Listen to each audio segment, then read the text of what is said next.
Assalamualaikum warahmatullahi wabarakatuh. Apa kabar guys? Semoga kalian semuanya baik-baik saja. Oke, sebelumnya saya ucapkan terima kasih sudah menonton video ini. Dan jangan lupa untuk di subscribe, di like, di komen, supaya channel gue ini bisa terus tetap berkarya buat bangsa-bangsa Indonesia seluruh. Jangan lupa juga di share ya video ini, semoga bermanfaat. Check it out. Kali ini gue bakalan Q&A tentang apa? Tentang apa ya? Kamu mau nanya apa ke aku sayang? Oke, kita sekarang mulai Q&A bersama mamah muda di samping gue, paling cantik, manis, rajin, solehah. Amin. Rajin Amin. menabung juga. Amin. Pilihan gue banget, gue nggak salah pilih guys. Gue jatuh nih. Q&A kali ini gue bakalan menanya-nanya, bertanya-tanya kepada si wanita ini, si mamah muda ini tentang apa sih perbedaannya antara sebelum menikah dan sesudah menikah. Untuk pertanyaan yang pertama, gimana sih menurut kamu, apakah ada perbedaan dalam diri kamu waktu sebelum menikah dan sekarang sesudah menikah? Coba dong dijelasin. Kalau perbedaan, semua orang pasti ngerasain perbedaan sebelum menikah dan belum sesudah menikah, mau itu laki-laki ataupun perempuan. Nah, kalau perbedaannya itu juga macam-macam. Nah, ini mau ditanya perbedaannya dalam segi apa dulu? Oke, mungkin yang pertama gue bakalan nanyain ke wanita cantik ini. Ya Allah, gue dipuji melulu melayang gue. dalam segi passion aja dulu dah. Dalam segi passion mungkin pasti nih banyak perbedaannya kalau dalam segi passion. Fashion coy. Kalau dari segi fashion, sebelum menikah itu masih pakai bajunya ngetat-ngetat, masih ngumbar-ngumbar paha, masih ngumbar-ngumbar aurat. Waduh.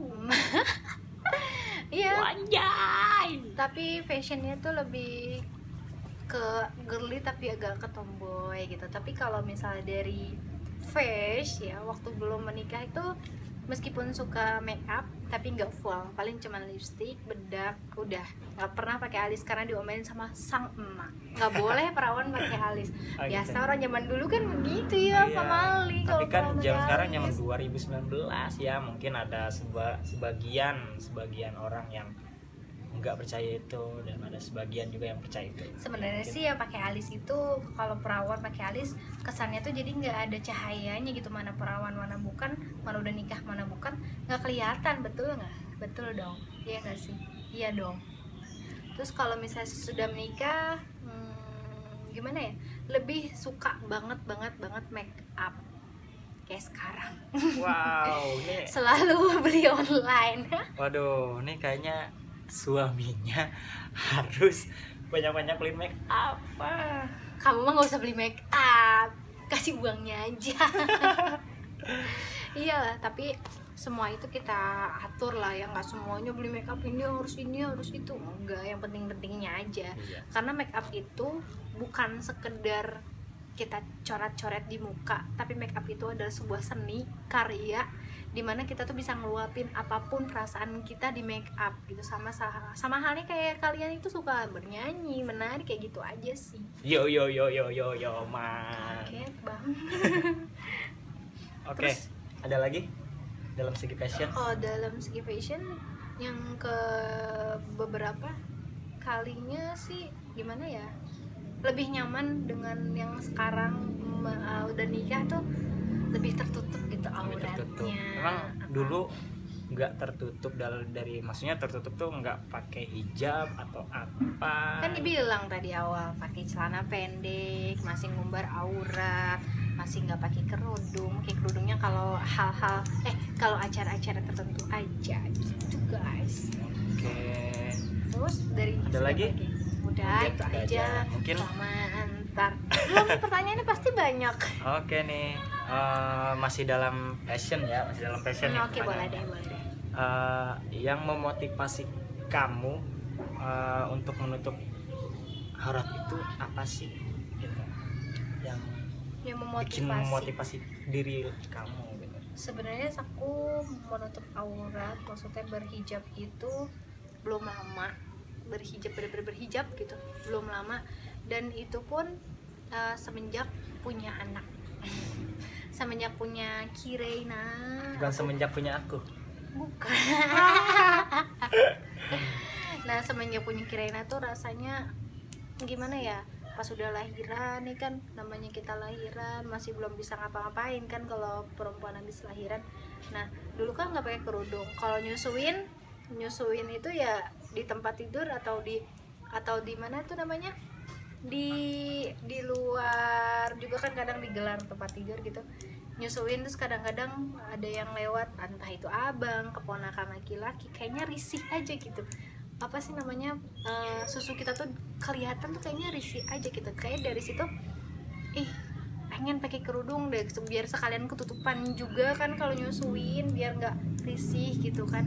Nah, terus juga yang kedua yang bikin aku mau termotivasi untuk menutup aurat itu suami aku. Iya, dia adalah orang yang memotivasi aku banget untuk berhijrah gitu loh, untuk memakai hijab. Dia nggak pernah nyuruh, suami aku nggak pernah nyuruh aku pakai hijab, nggak pernah sama sekali. Dia cuma bilang beberapa kata gitu kan, waktu aku habis dari warung, dengan penuh perasaan dia bilang kayak gini, aku contohin ya, sini. Jangan deg-degan ya. Mah, denger ya, Mah, kamu tahu nggak, sehelai rambut wanita itu kalau misalnya kelihatan sama yang bukan muhrimnya, satu dosa. Nah, kamu bayangin rambut kamu itu ada berapa banyak. Dia bilang kayak gitu. Ini beneran, ini serius, dia kayak gini ke aku pas pulang dari warung beli jengkol. Enggak, serius, ini beneran. Nah, terus dia bilang, coba kamu hitung ini berapa helai rambut kamu, terus kamu hitung juga berapa orang yang ngeliat kamu. Nah, berapa banyak dosa kamu saat itu. Dia bilang kayak gitu. Di saat itu juga aku langsung speechless, guys. Aku langsung gak bisa berkata-kata, nundukin kepala, rasanya malu, pengen nangis, sedih banget, beneran sedih, bener-bener sedih. Nah, semenjak dari itu, hari itu juga, saat itu juga aku ganti pakaian, pakai kerudungnya juga belum yang kayak gini syar'i, belum. Kerudungnya juga masih setengah dada lah, buat di rumah sih aku setengah dada gitu. Dan pakaiannya juga masih agak sedikit ngetat gitu loh, nggak yang gombrang, nggak yang. Kalau sekarang gombrang ya berarti ya? Kalau sekarang sih gombrang juga enggak. Kalau misalnya buat kondangan atau ke mall yang jauh, aku masih fashionable meskipun berhijab, meskipun hijabnya syar'i tapi tetap fashionable, guys. Bener gak sih? Yo, man. Nah, dari situlah aku mulai berhijab sampai ke sana-sananya. Terus kalau ke warung pun aku berhijab, meskipun warungnya dekat, bahkan keluar rumah sejengkal pun aku terus pakai hijab. Jemur baju aja dia Iyalah, pakai hijab, guys, luar biasa. Nah, kecuali kalau di dalam rumahnya ditutup, jendelanya ditutup, apanya namanya, pokoknya ditutup semua, baru kita buka hijabnya gitu. Tapi kalau misalnya di luar rumah ya pakai lagi gitu. Nah, dulu tuh sampai ada yang nanya kayak gini, pas aku baru-baru pakai hijab ya, beberapa bulan, ada yang nanya kayak gini, tetangga. Aku kan dikenalnya namanya, panggil aku Meh aja, asik. Meh, emang kagak panas, itu nggak gerah pakai kerudung terus? Enggak, malah enak, adem, kata aku gitu. Malah lebih simpel aja gitu, kita nggak perlu ingin rambut, beres-beresin rambut ya kan, takut rambutnya rontok atau apa, enggak, justru lebih nyaman seperti ini gitu. Guys, berarti kamu lebih nyaman yang dulu apa yang sekarang? Sekarang dong. Sekarang. Oke, selanjutnya mungkin tadi kan dari segi passion, mungkin sekarang dari segi sikap kali ya. Gimana sikap kamu sebelum, apakah suka dulunya membanggang orang tua, ataunya sesudah menikah sekarang aku masih sama, atau gimana coba jelasin. Nah, jadi nih guys, waktu sebelum menikah aku tuh orangnya labil banget, emosional, dan juga sedikit membangkang, tapi aku rajin dong di rumah. Nggak kayak anak sekarang. Rajin apa? Semua kerjaan di rumah itu aku yang ngerjain, nyuci pakaian, cuci piring, Rizka, semuanya aku yang ngerjain meskipun aku kerja gitu loh. Nah tapi akunya masih ngebangkang, masih sedikit-sedikit suka bohong, terus juga ya pokoknya banyak lah sifat-sifat jeleknya aku dibanding sikap jeleknya baiknya aku. Dan aku juga orangnya nih yang baiknya aku tuh gampang dibodohin orang, terlalu baik sama orang, jadi nggak mikirin ke depan gitu, nggak nyaring dulu nih orang tuh baik apa enggak, nih orang tuh bakalan peduli sama lu apa enggak gitu loh. Tapi kalau sekarang semenjak ada suami itu tuh kayaknya ada yang bukan ngekang ya, jadi ada yang nuntun gitu loh. Mah, kamu mama itu bener gak, ini dia begini gak, jangan terlalu begini, jangan terlalu begitu sama orang, ntar dianya begini. Dan itu kenyataan guys. Rasain itu sakit ya, dihianati teman sendiri itu sakit. Tapi dia ini nih, suamiku ini selalu memotivasi aku untuk merubah sifat-sifat yang buruk, yang jeleknya, jadi istri yang lebih baik, jadi anak dari orang tua aku sendiri gitu, jadi anak yang lebih baik, dan juga jadi ibu yang lebih baik lagi. Dan sekarang itu aku lebih bisa ngontrol emosi, terus juga nggak labil lagi. Tapi kalau manja masih, namanya juga perempuan guys. Emang lagi manja, lagi pengen dimanja, pengen berduaan dengan dirimu. Ntar minum obat ya. Oke, mungkin ada lagi perubahan mungkin dari segi apa. Apalagi ya, sebenarnya banyak banget sih perubahan sebelum dan sesudah nikah. Kalau sebelum nikah itu rasa terkekang. Aku itu hidup di keluarga yang agak sedikit kolot orang tuanya, pemikirannya gitu loh. Jadi keluar rumah sebentar doang juga pasti udah dipanggilin gitu. Terus juga main sebentar sama temen-temen juga pasti udah dicariin gitu. Bahkan kalau berarti baru 7 langkah udah di ya, istilah tanya, kasarnya gitu. Tapi ya gimana ya, keluarga aku tuh emang orangnya mereka tuh posesif gitu loh, posesif banget sama anak perempuan bontot paling kecil gitu loh. Emang bukan anak satu-satunya perempuan, aku anak bontot, tapi disayang banget gitu. Saking sayangnya ya dikekang banget gitu buat main keluar, main sama temen-temen gitu loh. Tapi kalau sekarang udah punya suami, percaya nggak, sekarang tuh free banget. Dan juga nggak terlalu capek. Waktu perawan kan aku ngerjain semuanya sendiri Pak, meskipun dibantu sama ibu. Pulang kerja pun aku bantuin ibu jualan gitu kan. Tapi kalau sekarang aku benar-benar free, mau masak silahkan, enggak juga silahkan. Kalau nggak masak ya tinggal beli, bener gak sih sekarang, tinggal mencet tuh. Nah terus juga kalau misalnya sekarang tuh aku nggak perlu nyuci tiap hari segala macam, bebenah rumah, ngepel tiap hari, enggak. Sekarang tuh aku lebih mementingkan anak gitu lah, nemenin anak main, meskipun mau berantakan kayak gimana aku nggak ngambil pusing. Namanya kerjaan itu paling aku nggak pernah ngambil pusing kerjaan mau berantakan mau kayak gimana, gak masalah, karena suami aku ini gak pernah bawel orang. Yang penting pakaian buat dia kerja besok tuh ada.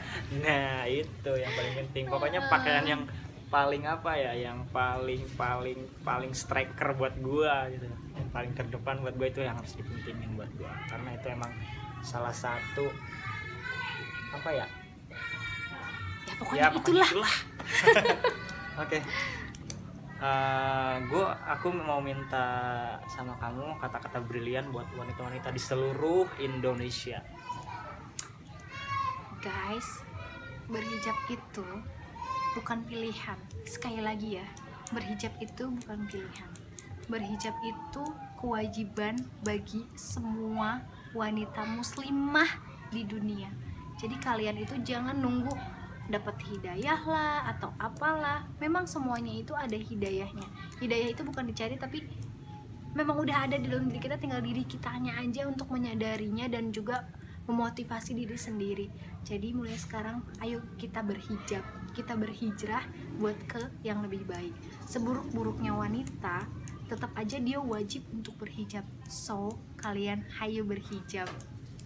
Oke, mungkin sekian Q&A dari kami. Mungkin kalau misalkan ada kata-kata yang salah, menyinggung atau segala macam yang berbentuk hal yang negatif, kami minta maaf. Mungkin yang positifnya bisa diambil, bisa dipelajarin, atau mungkin bisa dipraktekin gitu kan. Mungkin akhir kata kita tutup dengan wabillahi taufiq wal hidayah. Wassalamualaikum Assalamualaikum warahmatullahi warahmatullahi wabarakatuh. wabarakatuh. Dah.